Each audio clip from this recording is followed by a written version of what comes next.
कृपया चैनल को सब्सक्राइब करें। धन्यवाद। राधे हरे कृष्णा दोस्तों, स्वागत है आप सभी का हमारे चैनल पर। आप सभी को चैत्र पूर्णिमा की हार्दिक शुभकामनाएं। प्रभु श्री लक्ष्मी नारायण जी की कृपा आप और आपके परिवार पर सदा बनी रहे।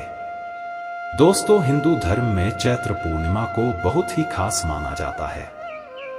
हिंदू नववर्ष के बाद आने वाली पहली पूर्णिमा चैत्र पूर्णिमा कहलाती है। चैत्र माह में पड़ने वाली पूर्णिमा को चैत्र पूर्णिमा या चैती पूनम के नाम से भी जाना जाता है। यह दिन चंद्रदेव, भगवान विष्णु और देवी लक्ष्मी की पूजा के लिए समर्पित है। इसके अलावा इस दिन धन की देवी माता लक्ष्मी की खास पूजा अर्चना करने से धन और सुख की प्राप्ति होती है और जातक की सभी आर्थिक परेशानियों का समाधान हो जाता है। दोस्तों, ऐसा कहा जाता है जो लोग इस दिन पूरे श्रद्धा भाव के साथ व्रत रखते हैं, उन्हें जीवन में कभी किसी चीज की कमी नहीं रहती है। साथ ही साथ इन दिन विधि विधान से पूजा करने के बाद चैत्र पूर्णिमा की कथा सुनना बहुत ही शुभ फलदायी माना जाता है। तो दोस्तों, आज हम आपको सुनाने जा रहे हैं चैत्र पूर्णिमा की बहुत ही सुंदर कथा। पर दोस्तों, वीडियो में आगे बढ़ने से पहले अगर आप भी माता लक्ष्मी की कृपा पाना चाहते हैं तो वीडियो को लाइक करके कमेंट बॉक्स में जय श्री लक्ष्मी नारायण जरूर लिखें। तो चलिए मित्रों, माता लक्ष्मी और श्री हरि विष्णु के चरणों का ध्यान करते हुए सुनते हैं चैत्र पूर्णिमा व्रत की कथा। द्वापर युग में एक बार यशोदा मैया ने श्री कृष्ण से कहा कि तुम तो पूरे संसार के पालन करता हो, आज तुम मुझे कोई ऐसा व्रत बताओ जिसे करने से किसी भी स्त्री को विधवा होने का भय न रहे तथा इसकी कथा सुनने मात्र से मनुष्यों की सभी मनोकामनाएं पूर्ण हो जाए। श्री कृष्ण बोलते हैं कि माता, आपने बहुत ही सुंदर प्रश्न पूछा है, मैं आपको इसके बारे में विस्तार पूर्वक बताता हूँ। पर माता, कथा को पूरा सुनना और मन लगा कर सुनना, क्योंकि अधूरा ज्ञान किसी काम का नहीं होता। हे माता, वो पुण्य फलदायी व्रत है पूर्णिमा का व्रत। सौभाग्य प्राप्ति के लिए महिलाओं को 32 पूर्णमासियों के व्रत को करना चाहिए। इससे उनकी सभी मनोकामनाएं पूर्ण होती हैं और उन्हें सौभाग्यवती होने का आशीष मिलता है। अब मैं आपको इससे जुड़ी हुई कथा सुनाता हूँ, इसे मन लगाकर सुने। एक समय की बात है, इस भूमंडल पर एक अत्यंत प्रसिद्ध राजा चंद्रहास से पालित अनेक प्रकार के रत्नों से परिपूर्ण कांतिका नाम की एक नगरी थी। वहां पर धनेश्वर नाम का एक ब्राह्मण था और उसकी स्त्री रूपवती थी। दोनों ही उस नगरी में बड़े प्रेम के साथ रहते थे। घर में धन धान्य आदि की कमी नहीं थी, लेकिन उनको एक बड़ा दुख था कि उनकी कोई संतान नहीं थी। इस कष्ट से वह अत्यंत दुखी रहते थे। एक दिन एक बड़ा तपस्वी योगी उस नगरी में आया। वह योगी उस ब्राह्मण के घर को छोड़कर अन्य सब घरों से भिक्षा लाकर भोजन किया करता था, लेकिन रूपवती से वह भिक्षा नहीं लिया करता था। एक समय वह किसी अन्य घर से भिक्षा लेकर गंगा किनारे जाकर भिक्षाम को प्रेम पूर्वक खा रहा था। तभी धनेश्वर ने योगी को देखा और अपनी भिक्षा के अनादर से दुखी होकर योगी से बोला, महात्मन, आप सब घरों से भिक्षा लेते हैं परंतु मेरे घर की भिक्षा कभी भी नहीं लेते, इसका कारण क्या है? योगी ने कहा कि निसंतान के घर की भीख पतितों के अन्न के तुल्य होती है और जो पतितों का अन्न खाता है वह भी पतित हो जाता है। चूंकि तुम निसंतान हो, अतः पतित हो जाने के भय से मैं तुम्हारे घर की भिक्षा नहीं लेता हूं। धनेश्वर यह बात सुनकर अपने मन में बहुत दुखी हुआ और हाथ जोड़कर योगी के पैरों पर गिर पड़ा तथा आर्त भाव से कहने लगा, हे महाराज, यदि ऐसा है तो आप मुझको पुत्र प्राप्ति का उपाय बताइए। आप सर्वज्ञ हैं, मुझ पर अवश्य ही यह कृपा कीजिए। धन की मेरे घर में कोई कमी नहीं, परंतु मैं पुत्र न होने के कारण अत्यंत दुखी हूं। आप मेरे इस दुख का हरण करें, आप सामर्थ्यवान हैं। यह सुनकर योगी कहने लगे, हे ब्राह्मण, तुम चंडी देवी की आराधना करो। घर आकर उसने अपने स्त्री से सब वृत्तांत कहा और स्वयं तप के निमित्त वन में चला गया।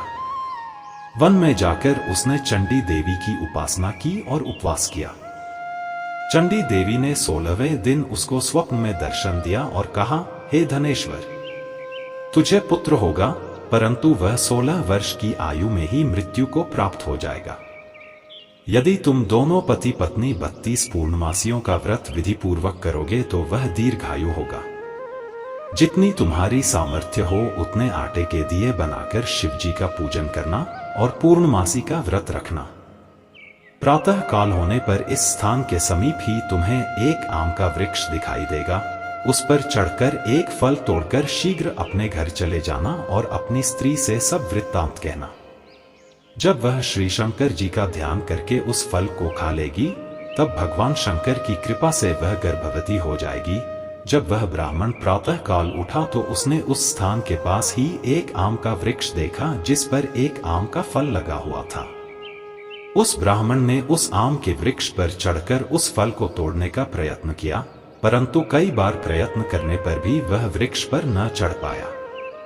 तब उस ब्राह्मण को बहुत चिंता हुई और वह विघ्न विनाशक श्री गणेश जी की वंदना करने लगा और बोला, हे दयानिधे, अपने भक्तों के विघ्नों का नाश करके उनके मंगल कार्य को करने वाले, दुष्टों का नाश करने वाले, रिद्धि सिद्धि को देने वाले, आप मुझ पर कृपा करके इतना बल दें कि मैं अपने मनोरथ को पूर्ण कर सकूं। इस प्रकार गणेश जी की प्रार्थना करने पर उनकी कृपा से धनेश्वर वृक्ष पर चढ़ गया और उसने एक अति सुंदर आम का फल देखा। उसने विचार किया कि जो वरदान से फल मिला था वह यह है और कोई फल दिखाई नहीं देता। उस धनेश्वर ब्राह्मण ने जल्दी से उस फल को तोड़कर अपनी स्त्री को लाकर दिया और उसकी स्त्री ने अपने पति के कथनानुसार उस फल को खा लिया।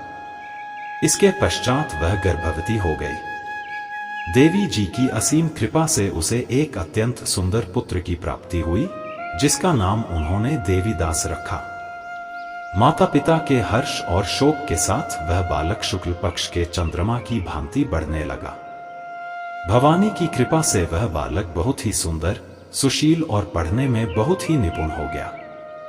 चंडी देवी की आज्ञानुसार उसके माता पिता ने 32 पूर्णमासी का व्रत रखना प्रारंभ कर दिया था, जिससे उसका पुत्र दीर्घायु हो जाए। 16वां वर्ष लगते ही देवीदास के माता पिता को बड़ी चिंता हो गई कि कहीं उनके पुत्र की इस वर्ष मृत्यु न हो जाए।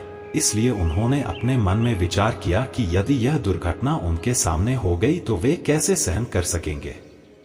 उन्होंने देवीदास के मामा को बुलाया और कहा कि हमारी इच्छा है कि देवीदास 1 वर्ष तक काशी में जाकर विद्याध्ययन करे और हम उसको अकेला भी नहीं छोड़ना चाहते, इसलिए साथ में तुम चले जाओ और 1 वर्ष के पश्चात इसको वापस लौटा लाना।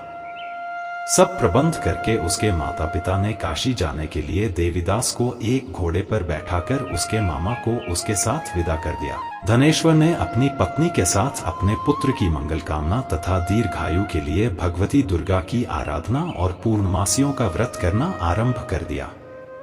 इस प्रकार उन्होंने 32 पूर्णमासी का व्रत पूरा किया। कुछ समय पश्चात एक दिन वह दोनों मामा और भांजा मार्ग में रात्रि बिताने के लिए किसी ग्राम में ठहरे हुए थे। उस दिन उस गांव में एक ब्राह्मण की अत्यंत सुंदरी, सुशीला, विदुषी और गुणवती कन्या का विवाह होने वाला था। जिस धर्मशाला के अंदर वर और उसकी बारात ठहरी हुई थी, उसी धर्मशाला में देवीदास और उसके मामा भी ठहरे हुए थे। संयोगवश कन्या को तेल आदि चढ़ाकर मंडप आदि का कृत्य किया जा रहा था, लेकिन लग्न के समय वर को धनुर्वात मतलब एक वायुरोग जिसमें शरीर धनुष की तरह झुककर टेढ़ा हो जाता है हो गया। इस कारण वर के पिता ने अपने कुटुंबियों से परामर्श करके निश्चय किया कि यह देवीदास मेरे पुत्र जैसा ही सुंदर है, मैं इसके साथ ही लग्न करा देता हूं और बाद में विवाह के अन्य कार्य मेरे लड़के के साथ हो जाएंगे। ऐसा सोचकर उन्होंने देवीदास के मामा से जाकर बोला कि तुम थोड़ी देर के लिए अपने भांजे को हमें दे दो, जिससे विवाह के लग्न के सारे कृत्य सुचारू रूप से हो सके। तब उसका मामा कहने लगा कि जो कुछ भी कन्यादान के समय वर को मिले वह सब हमें दे दिया जाए, तो मेरा भांजा इस बारात का दूल्हा बन जाएगा।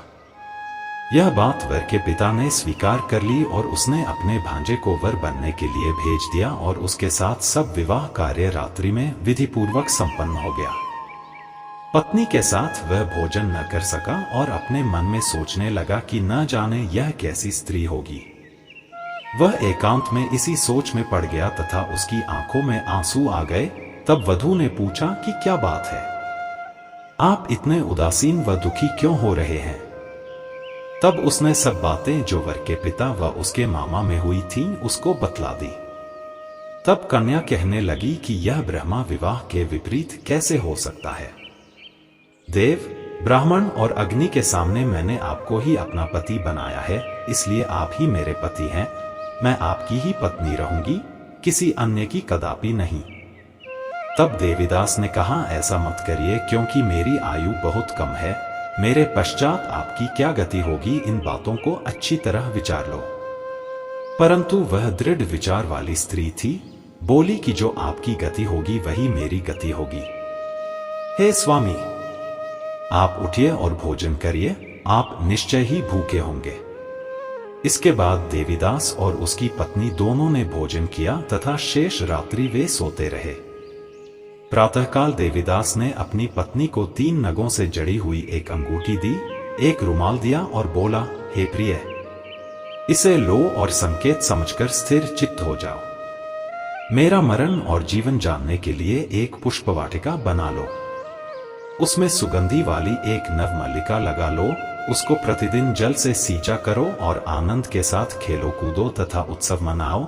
जिस समय और जिस दिन मेरा प्राणांत होगा ये फूल सूख जाएंगे, और जब ये फिर हरे हो जाएं तो जान लेना कि मैं जीवित हूं। यह समझाकर वह चला गया। प्रातः काल होते ही वहां पर गाजे बाजे बजने लगे, और जिस समय विवाह के कार्य समाप्त करने के लिए वर तथा सब बाराती मंडप में आए तो कन्या ने वर को भली प्रकार से देखकर अपने पिता से कहा कि यह मेरा पति नहीं है। मेरा पति वही है जिसके साथ सत्र में मेरा पाणिग्रहण हुआ था, इसके साथ मेरा विवाह नहीं हुआ है। यदि यह वही है तो बताए कि मैंने इसको क्या दिया। मधुपर्क और कन्यादान के समय जो मैंने भूषणादि दिए थे उन्हें दिखाए, तथा रात में मैंने क्या गुप्त बातें कही थी वह सब सुनाए। पिता ने उसके कथनानुसार वर को बुलवाया गया। कन्या की यह सब बातें सुनकर वह कहने लगा कि मैं कुछ नहीं जानता। इसके पश्चात लज्जित होकर वह वहां से चला गया और सारी बारात भी अपमानित होकर वहां से लौट गई। भगवान श्री कृष्ण बोले, हे माता, इस प्रकार देवीदास काशी विद्याध्ययन के लिए चला गया। जब कुछ समय बीत गया तो काल से प्रेरित होकर एक सर्प रात्रि के समय उसको डसने के लिए वहां पर आया। उस विषधर के प्रभाव से उसके शयन का स्थान चारों ओर से विष से विषैला हो गया, परंतु व्रत के प्रभाव से उसको काट न पाया, क्योंकि पहले ही उसकी माता ने 32 पूर्णिमा का व्रत कर रखा था। इसके बाद मध्याह्न के समय स्वयं काल वहां पर आया और उसके शरीर से उसके प्राणों को निकालने का प्रयत्न करने लगा, जिससे वह मूर्छित होकर पृथ्वी पर गिर पड़ा। भगवान की कृपा से उसी समय पार्वती जी के साथ भगवान शंकर वहां पर आ गए। उसको मूर्छित दशा में देखकर पार्वती जी ने भगवान शंकर से प्रार्थना की कि हे प्रभु, इस बालक की माता ने पहले 32 पूर्णिमा का व्रत किया था, जिसके प्रभाव से हे भगवान आप इसको प्राण दान दें। भवानी के कहने पर भक्त वत्सल भगवान शिव ने उसको प्राण दान दे दिया।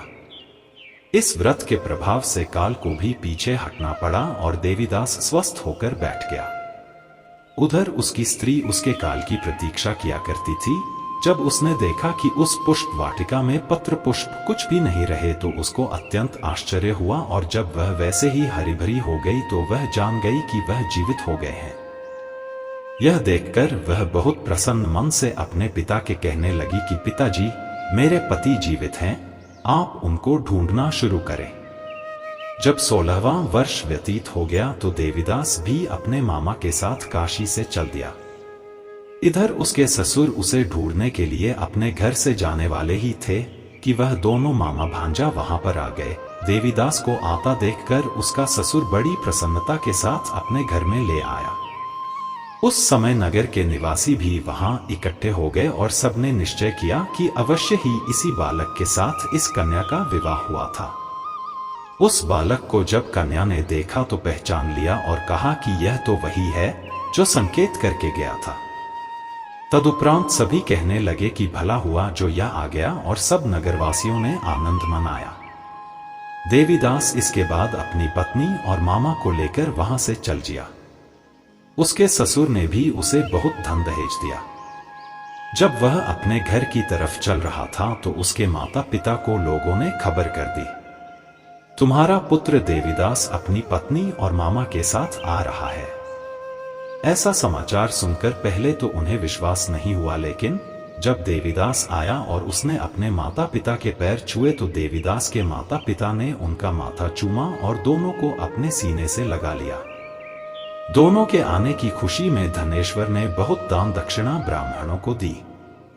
श्री कृष्ण जी कहने लगे कि इस तरह धनेश्वर को 32 पूर्णिमाओं को व्रत के प्रभाव से संतान प्राप्त हुई।